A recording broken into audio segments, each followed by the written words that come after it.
When you think of New Orleans, you probably think of great music, Creole cooking, the Saints, and the French Quarter. And while all those things go together to make the magic gumbo that is New Orleans, it's more likely that the humble oyster is more responsible for putting New Orleans on the map than architecture and music, or any big parade in Mardi Gras. More to the point, if you dust them in cornmeal and fry them, have them on French bread and a little mayonnaise, lettuce, and tomato, or grill them over hot charcoals right in their shells, topped with butter, garlic, Parmesan, and a little parsley, you'll easily discover why the nation's best chefs have had a love affair with Louisiana oyster for a long, long time.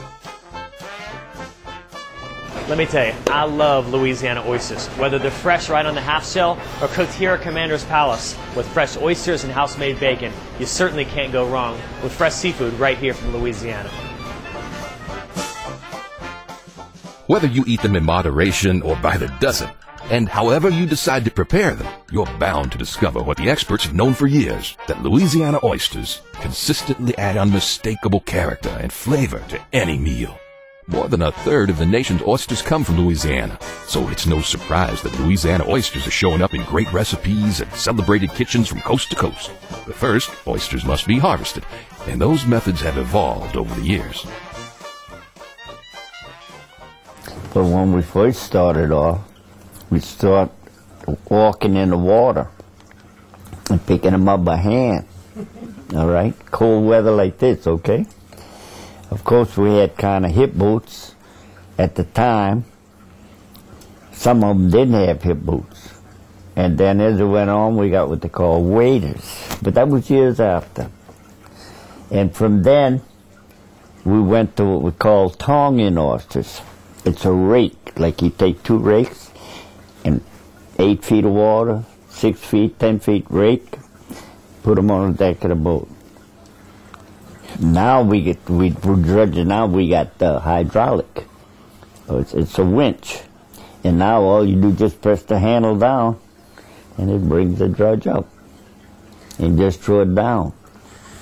And let it go off by itself. Before we didn't know. So naturally it's much more modern today than it was years ago. In the beginning, oyster harvests were limited to the depth of water, weather, and the physical strains hand-picking placed on the body. The latest method for harvesting oysters is the dredge, first developed by a Croatian fisherman in 1905. The dredge involves using a V-shaped iron frame with a long ring mesh bag towed behind the boat. All methods of harvesting oysters are in use today.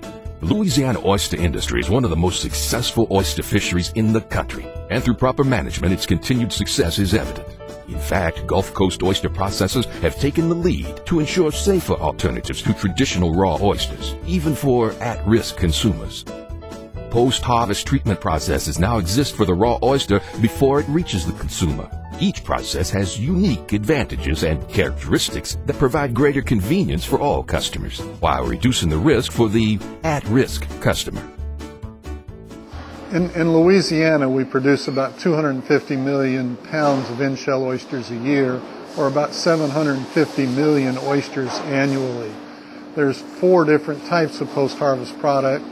There's low-heat pasteurized, high hydrostatic pressure, irradiation, and IQF processing. All of those products are produced here in Louisiana.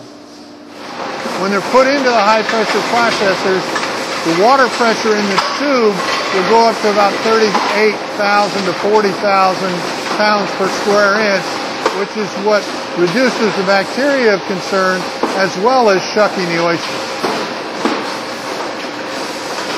What's behind me is an individually quick freezer. The oysters are put on the half shell. They're ran through this at about a minus 115 degrees Fahrenheit.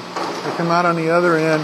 They put 144 to a box, and they're held frozen. This extends the shelf life, but it also kills a lot of the bacteria of concern. Oysters are still produced in one of 3 ways: natural, managed, and cultivated. Natural oysters grow and are cultivated without human intervention. In contrast, managed natural oysters are supervised by harvesters who scrape the oyster beds periodically to reduce clustering, and cultivated oysters are grown in man-made beds where immature oysters are transported for their maturation.